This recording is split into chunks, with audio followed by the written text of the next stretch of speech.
Mente. Eles vão avisar como começou. E o Caio está aqui. Perfeito. Perfeito.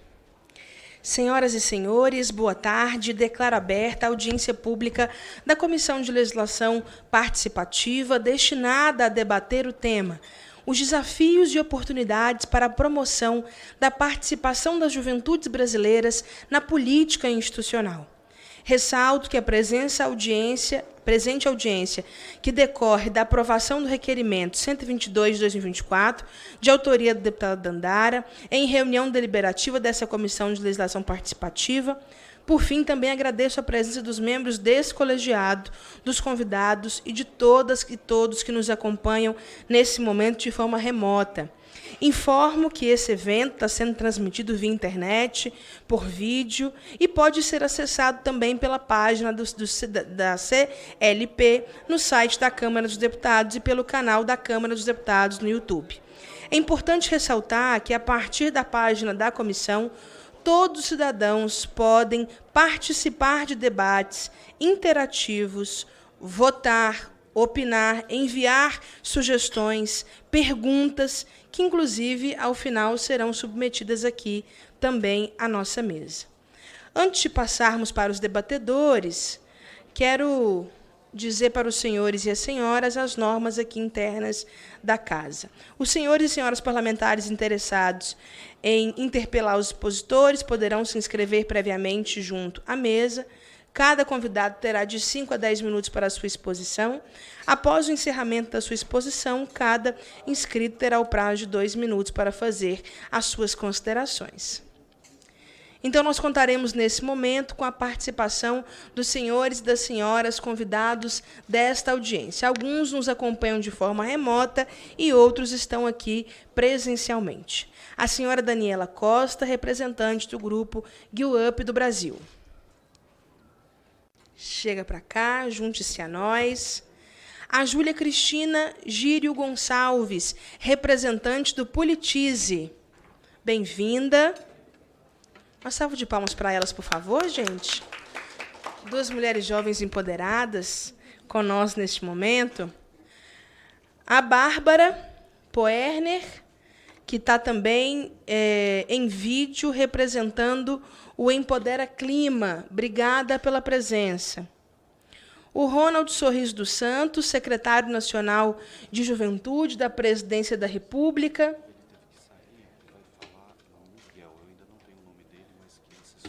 Que está aqui representado pelo Miguel, que também trabalha na Secretaria Nacional de Juventude, nosso capixaba do Espírito Santo, que organiza políticas públicas de envergadura nacional. Muito obrigada pela presença, Miguel. E também o Caio César Lourenço Ribeiro, representante da Associação de Jovens Engaja Mundo. Obrigada, Caio. Palmas para ele também, gente. Obrigada. Maravilha. Deixa eu pegar aqui minha fala.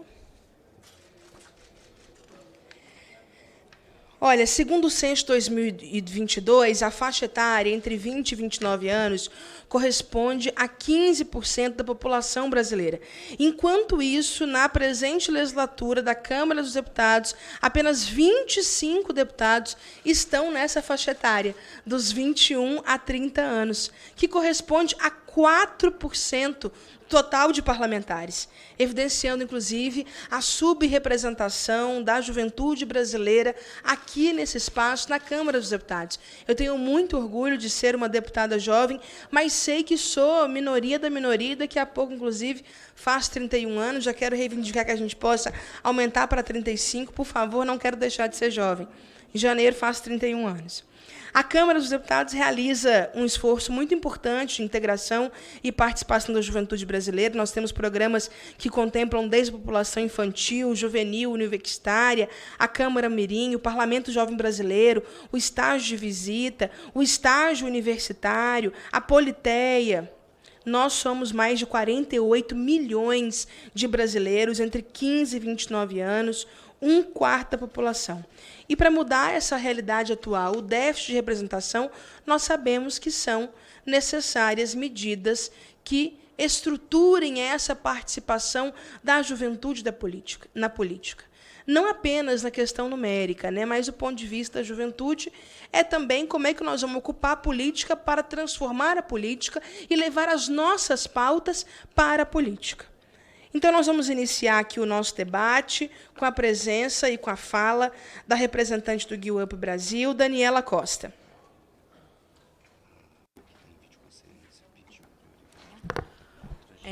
Boa tarde a todos. Daniela, só um minutinho, deixa eu pedir desculpa. Claro. É que a Bárbara avisou agora que está com um outro compromisso, e ela vai precisar falar e já se ausentar. Perfeito. Né, Bárbara? Então, vamos passar a fala para a nossa representante do Empodera Clima, pode ser? Eu queria já também, gente, me desculpar pelo atraso do início, mas nós tivemos uma grande batalha agora ali no plenário. Nós precisamos aprovar a continuidade das cotas no serviço público. É uma lei que já venceu, inclusive, em junho desse ano. Uma luta muito grande. Eles querem acabar com a cota no concurso público. Nós queremos continuar. E nós estamos votando ali agora, ainda está em votação, né, Júlis? A urgência desse projeto para a gente avançar na votação do mérito. Então, tive que ir para lá, ajudar nas articulações, e estou aqui apreensiva quando sair o resultado, pelo amor de Deus, me avisa. Obrigada. Então, vamos lá, Bárbara.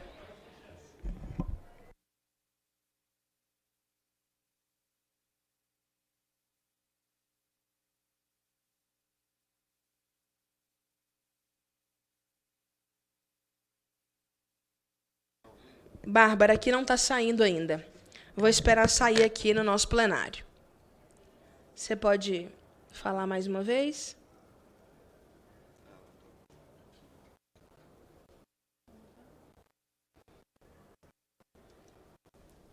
Pode tentar mais uma vez, Bárbara? Falar?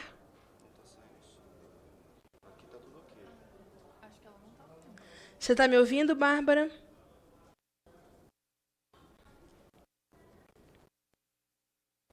Vou esperar a nossa equipe técnica nos ajudar. Ela estava ouvindo até agora, né? E eu ouvi a voz dela saindo baixinho por aqui também. Você ouviu? Estava saindo baixinho, só não estava saindo no plenário.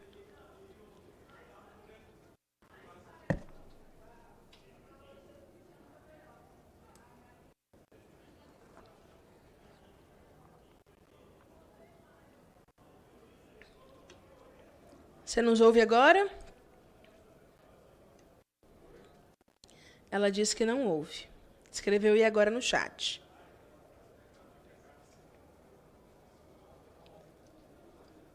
Então, eu vou passar realmente a fala para a Daniela, enquanto a gente resolve essa questão técnica. Pode ser? Desculpa, Dani.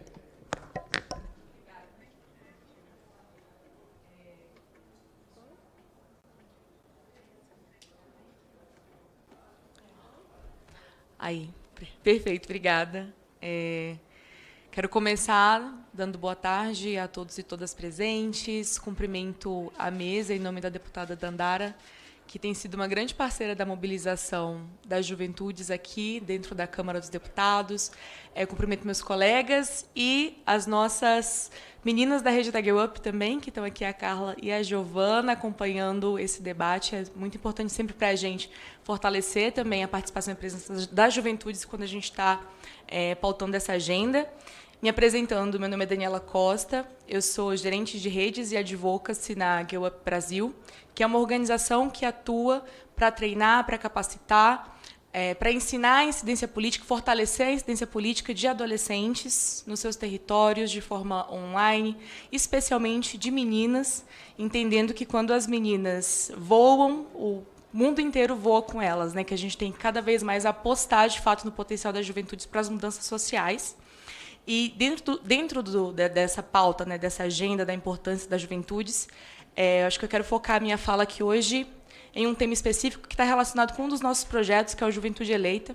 O Juventude Eleita é um projeto que tem sido pautado, né, em coalizão e liderado pela Give Up Brasil, e que pauta que as juventudes brasileiras precisam cada vez mais ocupar esse espaço da política institucional, com muita, mais especificamente, né, ocupar o espaço de ser candidatos, de serem eleitos, de fato, de concorrerem às eleições.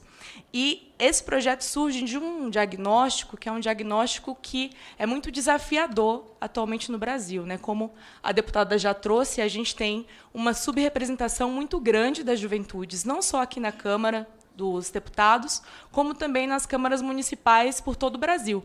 A GEUP fez um levantamento esse ano, antes das eleições, né, do quantitativo de vereadores com menos de 30 anos nas câmaras municipais, e a gente descobriu que a gente tem 2%. A gente tinha, né, antes das eleições, apenas 2% de vereadores nas câmaras municipais que tivessem menos de 30 anos. E hoje eu dei até uma entrevista para o jornal O Tempo, que mostra que, ano após ano, não só nas capitais, mas no Brasil inteiro, o número de candidatos e o número de eleitos com menos de 30 anos, né, de jovens eleitos com menos de 30 anos, tem caído.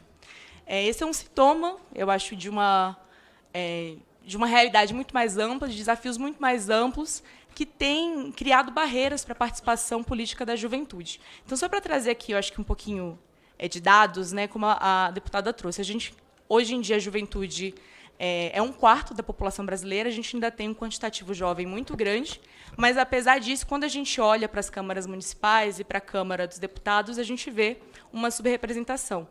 Dados do TSE mostram que a gente tem tido, anualmente, ano após ano, eleição após eleição, uma redução drástica das filiações partidárias. Então, atualmente, apenas 1% dos eleitores jovens de até 24 anos integram uma agremiação partidária. Esse é o menor patamar nessa década de filiação de jovens aos partidos políticos, né? O que demonstra um afastamento dessa juventude da política partidária e que acaba tendo um resultado posterior de que menos jovens se candidatam. Então, a gente tem visto também os dados, eleição após eleição, uma queda nas candidaturas de pessoas jovens e uma queda no número de pessoas jovens que, de fato, conseguem ocupar uma cadeira dentro das câmaras municipais, dentro da Câmara dos Deputados. Isso por uma diversidade de fatores, né? Tanto porque a pessoa jovem, né, o jovem, ele é questionado constantemente sobre a sua capacidade de ocupar aquela cadeira e de exercer o mandato, porque ele precisa de muito mais recurso e investimento, porque o capital político ainda está sendo construído, né? Então, o jovem que consegue se eleger, em geral, é um jovem, por exemplo, que já tem um nome de família muito forte e aí, por isso, consegue angariar mais recurso, mais apoio dentro do município. E para o jovem que está entrando na política, com aquela vontade de mudar, com a vontade de construir, ele tem pouquíssimas chances de se eleger e de se candidatar. E a gente vê isso muito claramente nos números de filiação, nos números de candidatos jovens, nos números de jovens que foram eleitos nas últimas eleições, tanto municipais como nas eleições federais, o que acho que aponta muito também para um certo desencanto dessa juventude com essa política institucional que está posta, né, com um cenário político que, de certa forma, está consolidado, que impede, né, ou dificulta muito a entrada de novos atores políticos nesse cenário político para pautar as suas demandas. E acho que, quando a gente está falando de juventude aqui, quero muito colocar que a juventude ela existe em toda a sua diversidade, né? A gente está falando de meninas jovens, a gente está falando de juventude negra, da juventude LGBTQIA+, das juventudes dos territórios, da juventude quilombola, da juventude indígena. E quando a gente coloca também esses recortes, intersecciona essas identidades, a gente vê que, de fato, esses jovens enfrentam a quase impossibilidade da candidatura e de ter uma candidatura de sucesso. E eu acho que, quando a gente está falando, né, de juventude, muitas vezes existe um estereótipo de juventude na política, e juventude na política institucional, como é o tema aqui da nossa mesa, né? Muitas pessoas têm uma visão de que a juventude não se interessa pela política. E eu acho que, muito pelo contrário, a gente vê um distanciamento, né, e que acho que faltam instrumentos institucionais para garantir a presença da juventude nesses espaços, ao mesmo tempo em que a juventude é super engajada e está muito interessada em fazer parte da política. Nas principais mudanças sociais que a gente tem no Brasil, a juventude foi vanguarda, né? O rosto da juventude está sempre à frente, é a vanguarda das mudanças sociais que acontecem e, paradoxalmente, não é incluída, né, quando a gente está falando, de fato, de representação, de mandato, de eleições. Então, acho que essa baixa participação, com certeza, não veio de um desinteresse.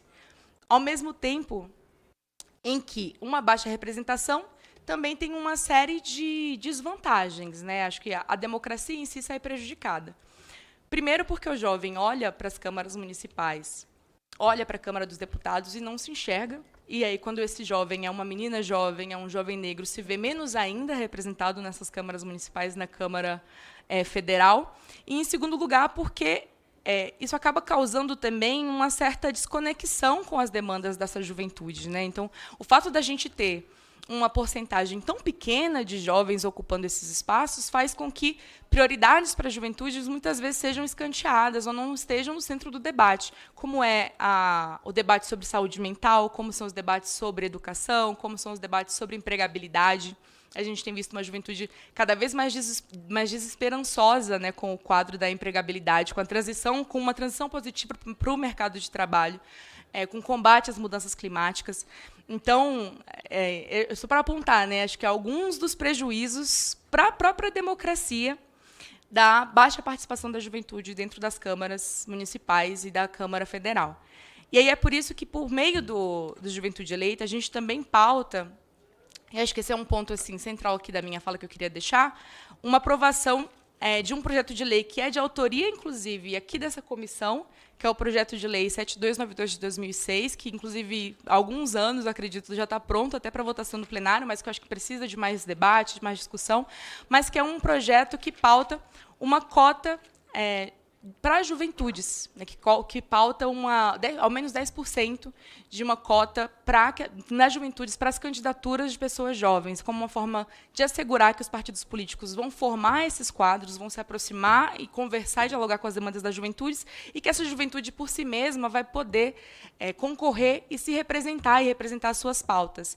Essa já é uma medida que é implementada em outros países, a exemplo, por exemplo, da Suécia, do Marrocos, e que os dados internacionais mostram que, quando bem implementada, resulta numa participação cívica mais ativa, numa inclusão das pautas da juventude e, eu acho que um ponto fundamental, numa maior confiança da juventude na política institucional e na própria democracia.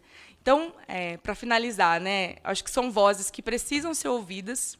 A juventude é a parcela, né, da população que mais vai conviver com os resultados das decisões e das políticas que estão sendo implementadas hoje, então, que vão mais ter que lidar com os impactos do que está sendo decidido hoje e que está sendo decidido sem a presença dela, muitas vezes, né, ou com uma presença muito pequena, uma porcentagem muito pequena da presença delas nessas casas. É uma juventude que não vislumbra, muitas vezes, para si uma trajetória política nesses espaços mais institucionais, e aqui especialmente, né, nas câmaras, e que ao estar e ao ocupar esse espaço não é bom apenas para a juventude. Então, acho que a exemplo até das cotas de gênero e raça, quando a gente tem mais mulheres, quando a gente tem mais população negra ocupando esse espaço, isso é bom para a sociedade de modo geral e não apenas para aquele grupo, né, que está sendo representado ali. Eu acho que a gente traz novos olhares, a gente traz inovação e a gente traz uma democracia mais qualificada. Obrigada. Muito obrigada pela contribuição, e a boa notícia veio, que a articulação política nós fazemos, né? Então, com 272 votos sim, 140 não, foi aprovada a urgência do projeto que faz a revisão, a ampliação, a continuidade da lei de cotas no concurso público. Então, logo mais, nós vamos aí para o debate do mérito desse projeto. Foi muito importante. Queria saber se a questão técnica já foi resolvida. Se já posso passar para a Bárbara. Ainda não? O Miguel também está sem acesso ao microfone? Ok.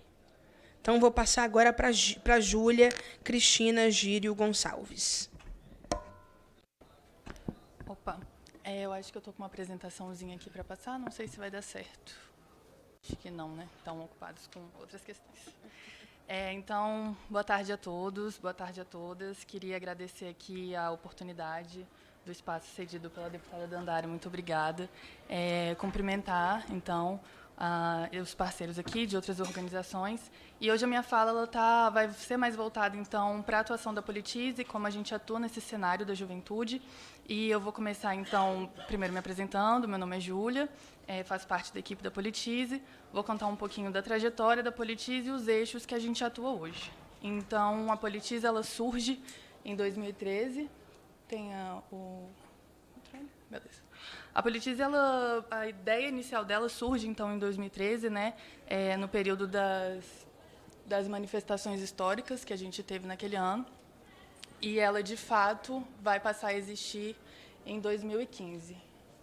Oi? E ela, de fato, vai passar a existir, então, a partir de 2015. Ai, obrigada. Não está funcionando? Beleza. Então, são 9 anos que a gente está aí atuando, com um impacto muito bacana, né, muito presente. E, bom, ela surge, então, com a ideia de aumentar a cultura e a participação política na América Latina. Então, a gente acredita fortemente que fortalecer a participação política só pode acontecer através de um fortalecimento da cultura política. Então, a gente acredita que é necessário a fomentação dessa cultura para que a gente possa fazer essa participação política efetiva acontecer. E por que isso importa? A gente acredita que, além de todos esses fatores aqui que contribuem para a erosão da democracia, eu vou focar aqui em principalmente 3 que se relacionam bastante com os eixos que a gente atua, não só eles, mas todos esses aqui que mostram, que eu estou mostrando aqui no slide. E, bom, principalmente, então, a polarização que a gente tem hoje na nossa democracia, a grande desinformação que a gente tem hoje também, e um descrédito nas instituições políticas e muito por parte dos jovens também. Bom, então a gente acredita que o despreparo para a democracia hoje no Brasil é o que tem de mais democrático. Isso significa dizer que o que tem de mais implementado hoje na nossa democracia é um despreparo para essa participação política. A gente também acredita que as leis e as instituições políticas sozinhas elas não são capazes de resolver essas questões e, nesse sentido, a Politize, então, entra aqui como uma solução para o fortalecimento desse ecossistema. E aí que eu vou dar para vocês uma ideia básica assim, dos 4 eixos que a gente atua, uma ideia rapidinha, tá? A gente começa com o núcleo de conteúdo, ele foi, inclusive, o primeiro núcleo que surgiu dentro da Politize, e ele vem com essa ideia de fomentar essa cultura, através de um conhecimento plural, suprapartidário, principalmente, e gratuito, que conte com dados confiáveis para que a gente possa, então, estar disseminando aí essa cultura, esse conhecimento de valor.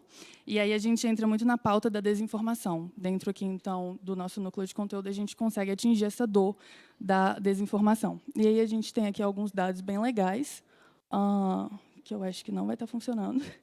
Mas a gente tem atualmente 2 milhões de acessos mensais através do núcleo de conteúdo, então aí uma participação bem impactante, bem efetiva desse núcleo. Passando aqui para o núcleo, não vai também? Beleza, tá. Passando aqui para o núcleo, então, segundo núcleo que a gente atua de formação de lideranças, então a gente disponibiliza os materiais necessários para que sejam ministradas oficinas, não só pelos jovens, mas também pelos cidadãos interessados no nosso projeto, que são as embaixadas Politize. E, através desses materiais, os jovens eles são capazes de atuar dentro do ecossistema deles de uma forma efetiva. Então, trazer para dentro do ecossistema deles essas pautas cidadãs que, hoje em dia, a polarização, por exemplo, ela afeta tanto e tira esse debate de dentro do núcleo dos jovens, né? Então, dentro do núcleo familiar, dentro do núcleo escolar, a gente vê a polarização e várias outras questões aí que a gente tem hoje minando esse contato do jovem com as pautas cidadãs. Então, a formação de liderança ela entra nesse sentido, atuando nessa dor. Falando um pouco do nosso terceiro eixo, o eixo de aqui, educação básica. A gente atua, então, junto com a Secretaria de Educação, oferecendo materiais para os professores disponibilizarem eletivas dentro da sala de aula, que contem também com essa formação cidadã. Então, os professores podem atuar diretamente, nesse sentido, com os alunos, muito também para, além da polarização, além da desinformação, incentivar os jovens a confiarem mais nas instituições políticas. Então, o nosso núcleo de educação básica ele tem aí um impacto também bem bacana. A gente está presente, por exemplo, tem parceria com a Secretaria do GDF, Secretaria do Amazonas, Sergipe, entre outras aqui, e vários docentes e estudantes alcançados e impactados. A gente também tem o eixo das campanhas, então, que principalmente na época das eleições, a gente atua dentro desse eixo, disseminando também informação relevante, um conteúdo de qualidade, para que o cidadão ele possa fazer parte desse momento tão importante da democracia. Então, a gente oferece o Guia do Eleitor, que ele vai estar acompanhando o cidadão nessa jornada das eleições, para que ele possa, de fato, se sentir confiante para exercer o voto, enfim, passar por todo o processo das eleições. Então, aqui eu tenho os números gerais de tudo que eu apresentei. Vou passar rapidinho, porque eu acho que o tempo está acabando.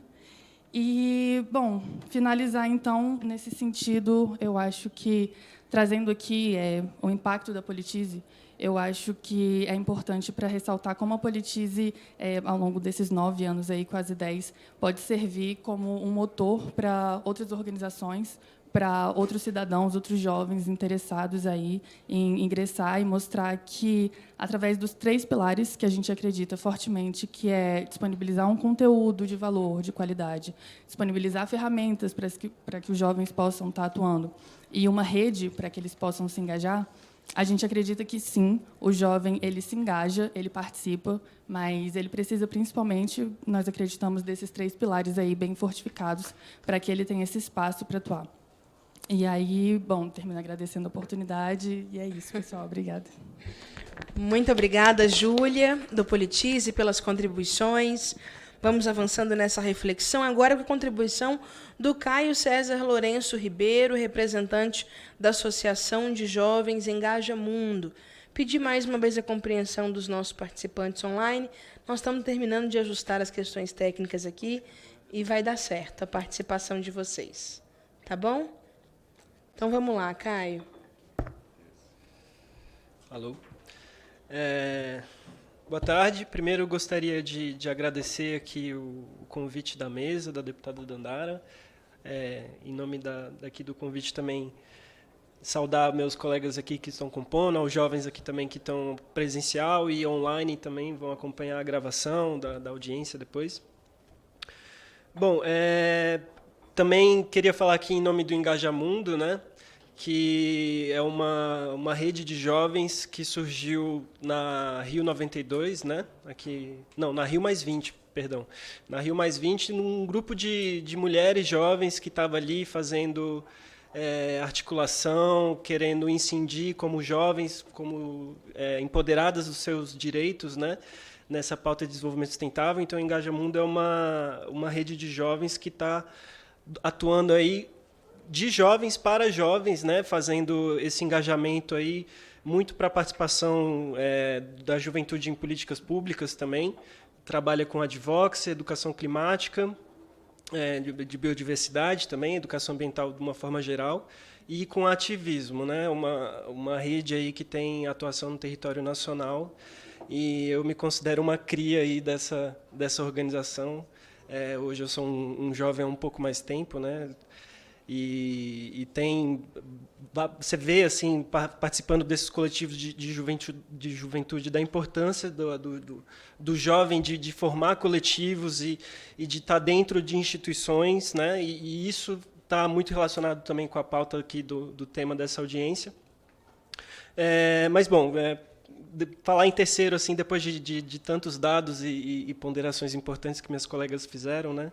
Mas a gente somos jovens, né? 45 milhões, um quarto da população brasileira aqui no Brasil, e somos subrepresentados nesses espaços de políticas públicas, né? Que por si só, desde a redemocratização do Brasil, vem sendo ferramentas importantes, né? Mas que ainda tem muitos gargalos assim de implementação e de execução de maneira eficiente, que é uma coisa, assim, do ponto de vista do jovem, de estar incluído nesses espaços, é uma coisa essencial, fundamental, para a garantia dessa democracia inclusiva, de participação, pois os jovens não estão ali só para cumprir um princípio realmente, né, moral, de direitos básicos, mas realmente as juventudes, né, porque não é uma juventude, como a Daniela falou, ela é um segmento assim, de identidade da população que é essencial para a capacidade de inovação nesses espaços, né? Eu que falo do ponto de vista da juventude dessa rede socioambiental, né, eu gosto de usar o exemplo do Chico Mendes, que o Chico Mendes, assim, eu acho uma grande figura brasileira e que jovem, 31 anos, né, a comunidade tradicional é considerada jovem até os 35, ele jovem já foi capaz de dar início a um movimento ali que gerou grandes impactos assim, institucionais para o Brasil, né? Não só o ICMBio, mas outras instituições também, né? Como até o próprio Memorial Chico Mendes faz um trabalho importante aí com a juventude socioambiental aí nos territórios. Mas, enfim...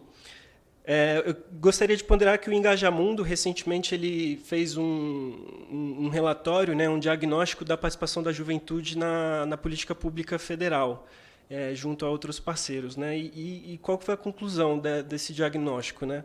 A primeira conclusão, que não está no diagnóstico, mas por si só está intrínseca a isso, é que a juventude que está buscando ativamente se engajar e gerar esses dados e ponderações e aspectos para subsidiar a formulação de políticas públicas. Isso, por si só, já é um ponto importante, ou seja, a juventude já está engajada, já tem se preparado, um trabalho assim que majoritariamente é feito principalmente por jovens, né, seja eles representantes aqui da população assim, eleitos, ou seja, jovens participantes de coletivos da juventude. O outro ponto é que esse relatório ele conseguiu identificar exatamente o que foi apresentado anteriormente, né, que foi essa redução desses espaços criados, principalmente a partir de 2020, mas é um recorte temporal que vai ali desde o governo anterior, né, que infelizmente teve uma redução no financiamento e fechamento desses espaços. Mas, bom, esse relatório conseguiu diagnosticar uma série de aspectos relevantes para a política pública, principalmente de elementos que são recomendados para o governo a partir da Conferência Nacional de Juventude, né? Mas os dois que eu gostaria de destacar são, o primeiro é esse, a redução desses espaços institucionais, que são importantes para os jovens estarem incidindo na formulação, no monitoramento, na execução de políticas públicas. E os jovens, por si só, já têm um déficit, né, de experiência técnica, então esses espaços têm que ser criados, implementados para funcionar, mas também tem que ser reformulados a dinâmica para adequar a participação da juventude que tem esse gargalo técnico, assim, de pessoas que já estão atuando há mais tempo. Isso não é só para a juventude, mas também para diversos outros tipos de perfis que participam de comitês, conferências, qualquer tipo de espaço participativo, né? Então, esse é um primeiro ponto, que é a criação desses espaços. Um segundo ponto seria essas ferramentas de apoio necessários para a juventude se empoderar, né, que eu destaquei aqui desses gargalos técnicos. Um terceiro ponto que eu diria que é o mais importante, né, então, ao final, são 3 pontos, que é a elaboração, implementação e regularidade de indicadores para monitorar se estão sendo executados esses espaços, essas ações voltadas para a juventude, se elas estão gerando impactos eficientemente, né, avançando nas pautas que elas são propostas para atuarem, porque isso prejudica bastante, né, porque vão sendo criados e, de fato, você não vê se está sendo realmente formulado de uma forma assim, que está adequada ao cenário. A juventude também já tem um déficit, que é lutar por direitos básicos, né, de acesso a serviços de educação, saúde, mercado de trabalho. Então, a juventude tem que se desdobrar, né, fazer esse milagre aí para conseguir tanto incidir na criação desses espaços, quanto participar deles de fato, né? Mas, bom, eu também tenho trabalhado com projetos de meio ambiente, né? Hoje eu sou consultor no Instituto Interamericano de Cooperação para a Agricultura, o ICA, mas já venho trabalhar no terceiro setor, então também queria falar dessa questão de financiamento, né, de projetos para a juventude. Muitas políticas públicas elas são possibilitadas a sua execução por meio de financiamento público-privado, né? Ou seja, a filantropia é importante, E aqui na nossa rede do Engajamundo, uma representante, inclusive aqui de Brasília, ela foi assim, foi articulando e chegou no ponto que ela está fazendo parte de um grupo de jovens que assessora diretamente o Antônio Guterres, né, o presidente da ONU. E durante essa trajetória dela, como Engajamundo, ela participou junto a outros parceiros de um levantamento que identificou que 0,75% da filantropia, ou seja, dos fundos doados para a compensação dos países que foram prejudicados por toda essa história de colonização, e a juventude está inserida dentro disso, 0,75% é voltado para a juventude. E desses 0,75%, um quarto vai só para a América do Norte, né? Ou seja, sobra 3/4 de uma fração muito pequena para a juventude atuar em políticas públicas, principalmente de meio ambiente, que inclusive é um dos temas que são diversos temas que eu acredito que a juventude possa atuar com essa capacidade de inovação, né? Mas falando do ponto de vista de meio ambiente, é um aspecto assim, fundamental de ser tratado desde já, porque a juventude tem esse discurso de que não está mais para esse olhar do futuro, a juventude já se vê responsável pela atuação hoje, né?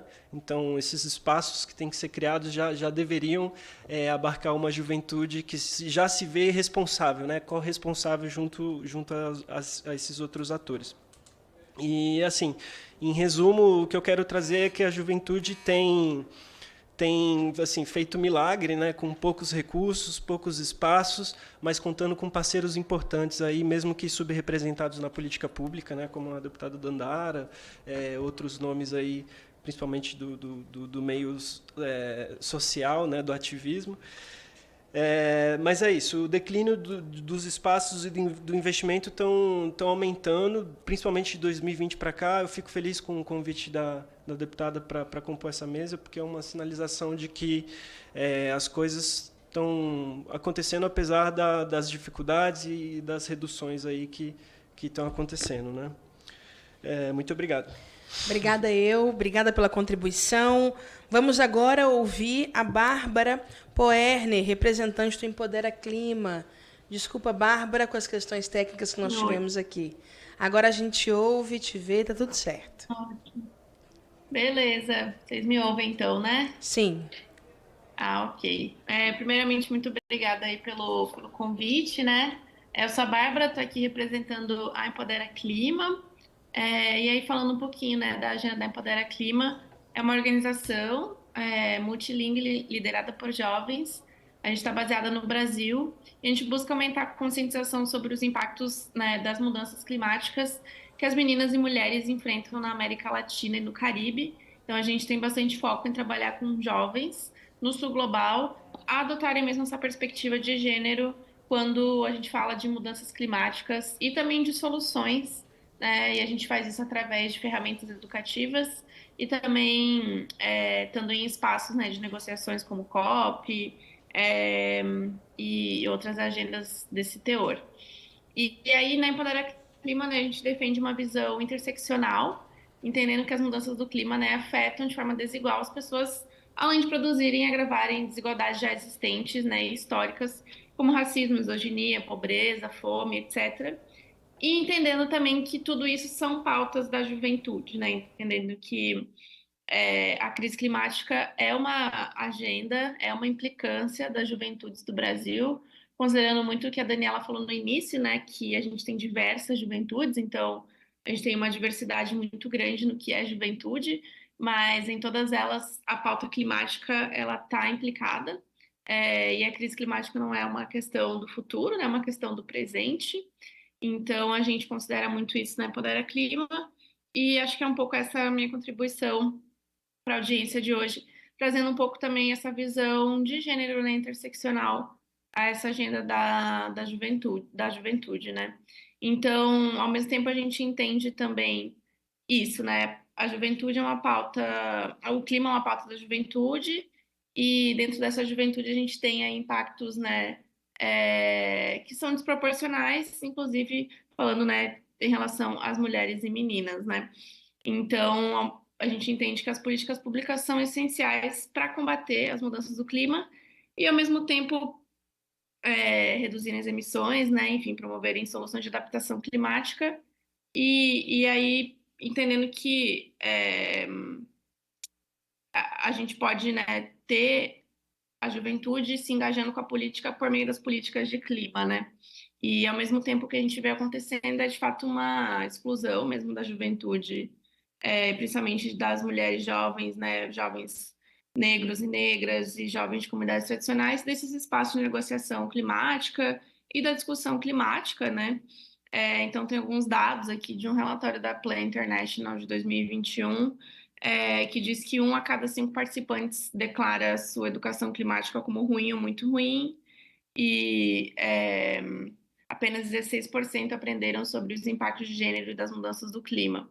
Então, acho que, enfim, são alguns dados que dão para a gente um apontamento de como ainda tem muita desconexão, tanto da juventude com a política, mas também da juventude com a política climática, né? Então, a gente acredita também que a política, né, e o engajamento político pode ser uma forma desse engajamento com a luta climática, né, entendendo que as políticas públicas são essenciais nesse processo de combate, né, mitigação e adaptação. Ao mesmo tempo, também a gente reconhece que as juventudes não são, né, não ocupam só esse papel de vítimas, embora sejam, né, muito afetadas em diferentes níveis, né, com marcadores diferentes, mas que também têm uma posição, né, e também representam muitas soluções, muitos saberes diversos para esse desafio global que a gente enfrenta, né? Então, ao mesmo tempo, a gente reconhece que jovens mulheres, a juventude negra, a juventude, né, periférica, de comunidades tradicionais, indígenas, tem que estar também no cerne do debate sobre as políticas climáticas, porque isso vai também trazer uma diversidade de soluções, não só de representatividade, né, e não só de ocupar esse espaço da política, mas também porque é uma visão que traz realmente propostas novas e que traz uma visão renovada de alguma forma, entendendo que o que a gente tem hoje não está resolvendo, né? O desafio da crise climática que a gente enfrenta, né? Então, acho que um pouco a nossa contribuição é essa, de, né, por fim, encerrando, dizer que a gente entende que não existe justiça climática sem equidade intergeracional e sem equidade de gênero, né? Então, a gente precisa, de fato, ter mais pessoas, né, mais pessoas jovens envolvidas com a política e também reconhecer as interseccionalidades dentro dessa agenda, considerando que clima é uma pauta prioritária da juventude. Então, é isso, agradeço aí a participação e fico aqui disponível para seguir na conversa. Obrigada. Obrigada, Bárbara, pela contribuição. Excelente. Vou chamar aqui agora o Miguel Intra, representando o secretário nacional de Juventude da Presidência da República, Ronald, nosso amigo Sorriso. O Miguel é coordenador geral de Relações Federativas e Interministeriais da Secretaria Nacional de Juventude, publicitário e um capixaba em Brasília. Vai lá, Miguel. Tudo bem? Primeiramente, boa tarde a todos e todas, a todas as pessoas presentes, né, sobretudo à mesa. Primeiramente, agradecer bastante em nome da Secretaria Nacional de Juventude, em nome do nosso secretário nacional de Juventude, Ronald Sorriso, o convite da amiga e uma referência da deputada Dandara, que é a deputada Dandara, né, também a Daniela, que infelizmente, devido aos problemas técnicos, tanto a fala da Daniela quanto a fala da Júlia, uma parte da fala do Caio, eu não pude ouvir, e então, caso alguns dados se repitam, algumas falas se repitam, desde já peço desculpa.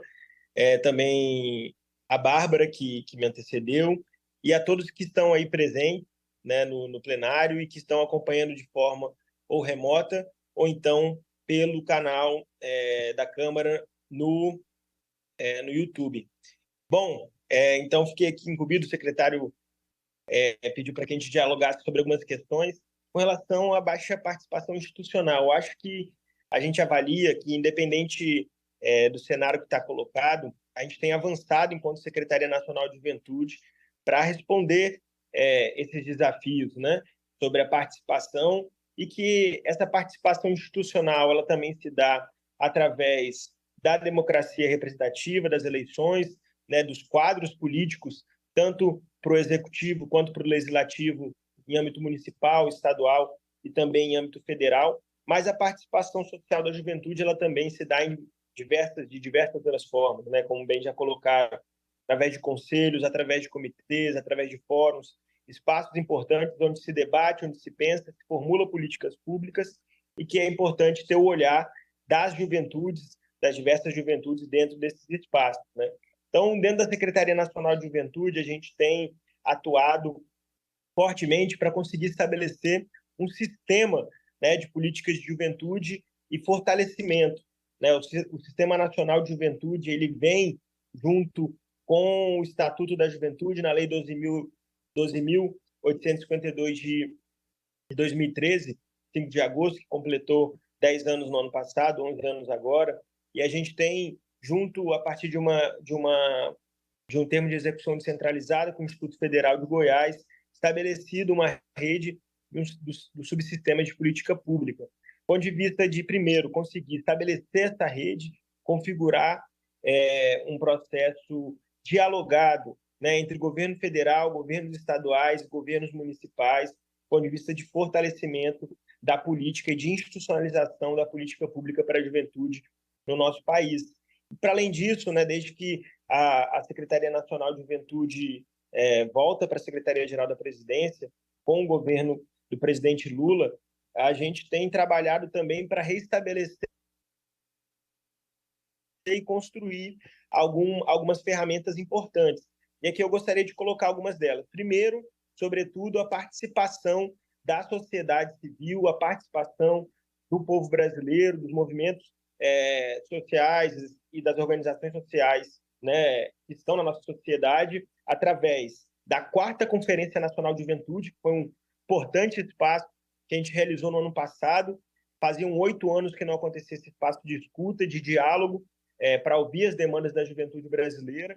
Então, a gente conseguiu também construir um diagnóstico a partir disso, de quais eram as principais demandas, e a gente conseguiu atuar diretamente em mais de 1.500 municípios, conseguimos atuar nas 27 unidades da federação, conseguimos atuar com mais de 200 mil jovens, contando com a etapa online, que foi também uma referência, foi inédito esse processo de participação digital e online nas conferências, com a 4ª Conferência Nacional de Juventude, conseguiu também construir aí diretrizes, né, para tanto nos municípios, nos estados, mas para nós, da Secretaria Nacional de Juventude, sobre as principais demandas e o principal diagnóstico da juventude brasileira, dentre as 11 seções de direitos, né, que estão estabelecidos no Estatuto da Juventude. Para além disso, a gente também está reestabelecendo uma rede dentro dessa Política Nacional de Juventude. Internamente, havia sido extinto o Comitê Interministerial de Juventude, o COIJUV, e a gente voltou a restabelecer no ano passado, né, através do decreto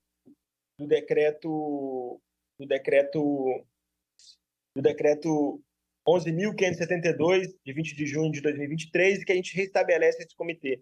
O comitê ele trabalha numa perspectiva intersetorial, interministerial, da gente conseguir articular as políticas públicas de juventude como um todo que estão sendo ofertadas pelo governo federal, que estão sendo formuladas, elaboradas, um conjunto de agentes políticos, né, e técnicos do governo federal para pensar essas políticas, né? A gente teve dados no ano passado que foram apresentados, né, que é importante a gente colocar aqui, inclusive, que essa participação institucional também, para além disso, é sobre a possibilidade da juventude também ter direitos, né, à cidadania completa, os direitos sociais, direitos políticos e direitos civis, e a gente estava com um dado de 9,6 milhões de jovens brasileiros que não tinham nem oportunidade de emprego, de estudo, e a gente também, com um conjunto tanto do Ministério do Trabalho, do Ministério da Educação e da própria Secretaria Nacional de Juventude, apresentando algumas políticas, né? A política do pé de meia é uma política essencial para a garantia, para o combate à evasão, sobretudo no ensino médio. Também, para além disso, a retomada do Projovem, que é uma política fundante da Política Nacional de Juventude, junto com a Lei 11.129, que funda a Secretaria Nacional de Juventude, o Conselho Nacional de Juventude. O ProJovem também nasce estabelecido a partir dessa lei. Então, a gente retoma, junto com o Ministério da Educação, né, o Ministério do Trabalho e Emprego também tem restabelecido espaços importantes, como o Fórum Nacional da Aprendizagem Profissional, né, também o Pacto Nacional pela Inclusão Produtiva. Então, são perspectivas de diálogo que estão acontecendo. Para além disso, a elaboração do Plano Nacional Juventude Negra Viva e também, junto com o Ministério da Igualdade Racial, e o processo de reformulação do Plano Nacional de Juventude e Sucessão Rural para atenção à juventude do campo, das águas e das florestas. E também nessa perspectiva de restabelecer o sistema de política pública de juventude, a gente também instituiu o Fórum Nacional de Gestores Estaduais de Políticas para a Juventude, o FONAJUV, né, também no ano passado, estabelecendo isso também através de decreto, o decreto 11.535 de maio de 2023, para conseguir estabelecer um pacto federativo, né? Hoje, 26 unidades da federação existem, órgãos gestores de política pública para a juventude. A gente também tem avançado no sistema de adesão desses órgãos, tanto estaduais e municipais, no Sistema Nacional de Juventude, sobre o processo que a gente tem feito. Para além disso, né, eu acho que foi colocado também que a gente tem atuado, e essa participação e a institucionalização da juventude na política, a gente tem dialogado com os ministérios para que os diversos conselhos nacionais e espaços de comitês, de fórum, também se tenha participação juvenil dentro desse espaço, né? Isso já é a realidade, por exemplo, do Conselho Nacional do CONDRAF, Desenvolvimento Rural e da Agricultura Familiar. Hoje a juventude pleiteia e tem espaço lá dentro. Dentro do Conselho Nacional da Promoção da Igualdade Racial, juventude também tem cadeira dentro desse espaço. Temos dialogado também com o CONANDA, né, da criança e do adolescente. Estava aqui, inclusive, em agenda do Fórum Nacional dos Gestores Estaduais do Sistema Socioeducativo, FONACRIAD. E, então, são algumas perspectivas que a Secretaria Nacional de Juventude tem avançado, conseguir constituir esse Sistema Nacional de Juventude e conseguir constituir também a Política Nacional de Juventude. Eu acho que, para além disso, assim, algo que a gente tem se debruçado para encerrar a fala, sobretudo, na construção, na consolidação de um Plano Nacional de Juventude. Esse plano que existe, né, um PL que está circulando desde 2004 aí no Congresso Nacional, mas com a experiência da Conferência Nacional de Juventude, todo esse arcabouço, tanto teórico, mas também das demandas que veio da juventude brasileira como um todo, a gente conseguiu, junto a pesquisadoras da Universidade Federal do Rio de Janeiro, da Universidade do Rio de Janeiro, da Unirio, a gente está estabelecendo a construção, uma síntese de uma redação para apresentar um Plano Nacional de Juventude. Isso também foi dialogado em todas as regiões. Nós fizemos um seminário com pesquisadores, com movimentos sociais, com diversas redes e observatórios de juventude, com gestores e gestoras de juventude, ou seja, conseguimos constituir e organizar essa rede para pensar esse primeiro seminário. Rodamos também em caravana as 5 regiões do Brasil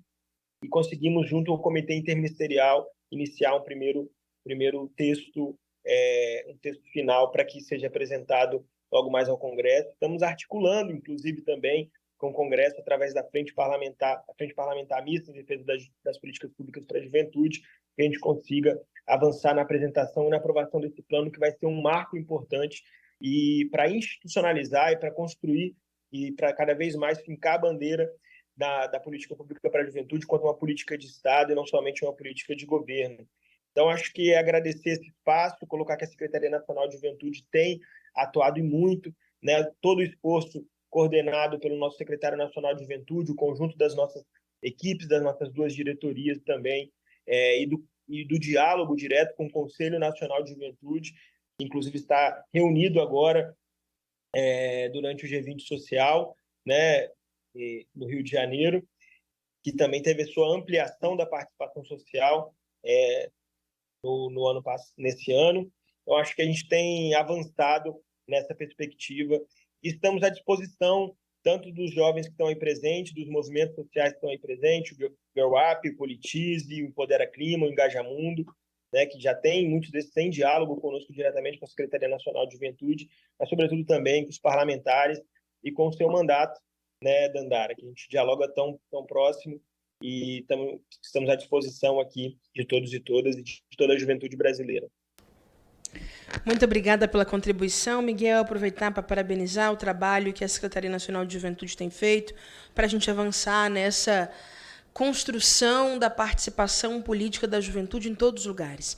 Nós sabemos que são muitas as adversidades colocadas que vêm limitando a entrada, a permanência da juventude na política.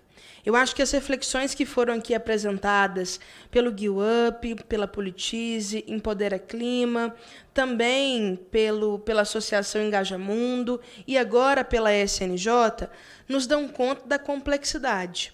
Nós precisamos criar mecanismos que fortaleçam e engajem a juventude desde aqueles ciclos de participação mais presentes na base até a política institucional. Porque lideranças políticas jovens não surgem do nada.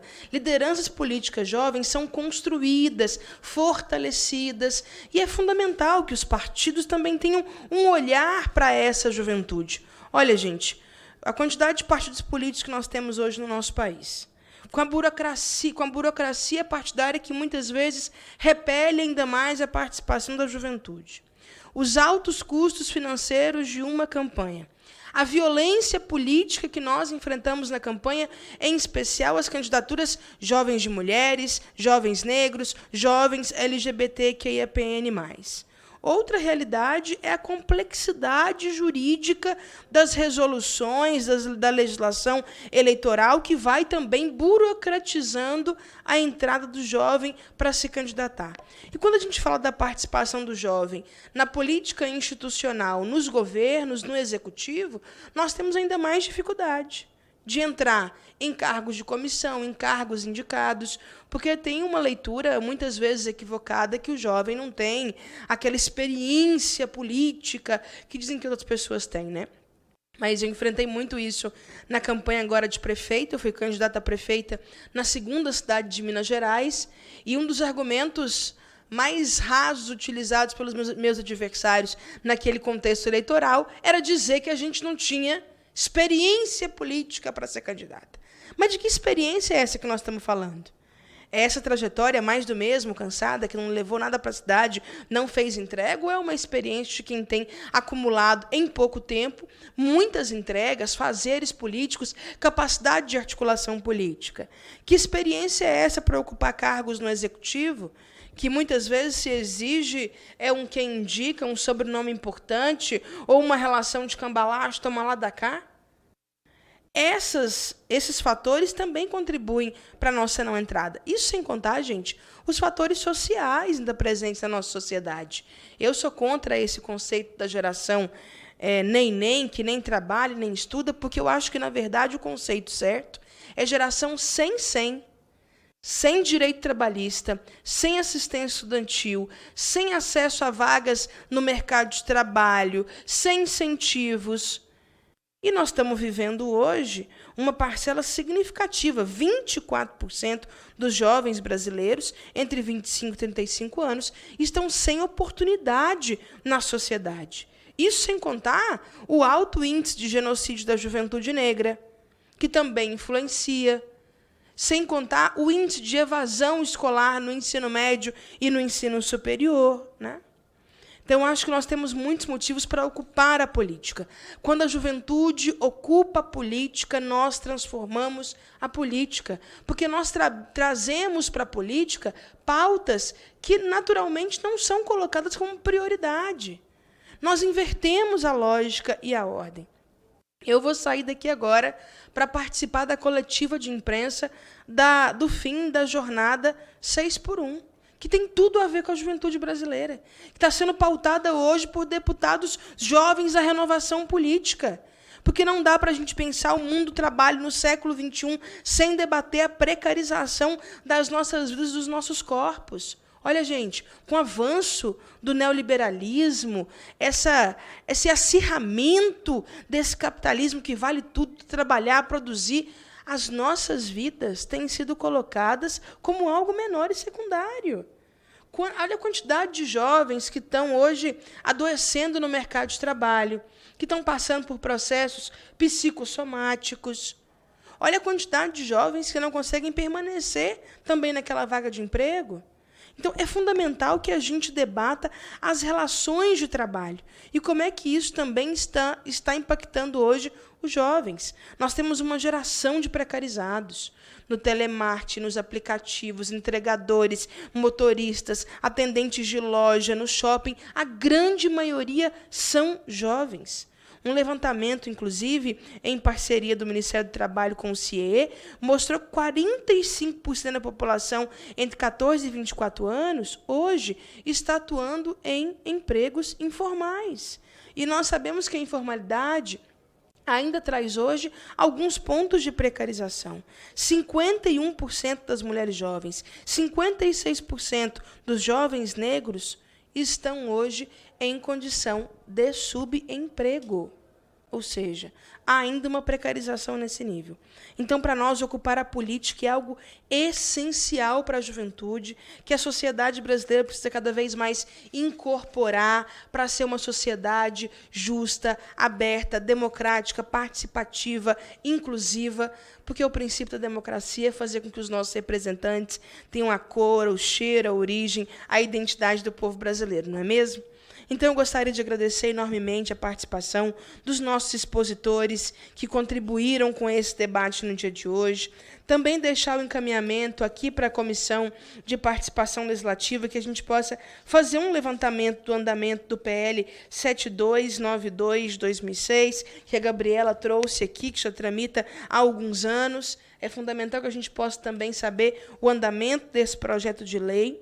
Nada mais havendo a tratar, gostaria, então, de alertar os deputados e deputadas membros desse colegiado, a convocação da próxima reunião desta comissão legislativa e também encerrar a presente audiência pública. Muito obrigada.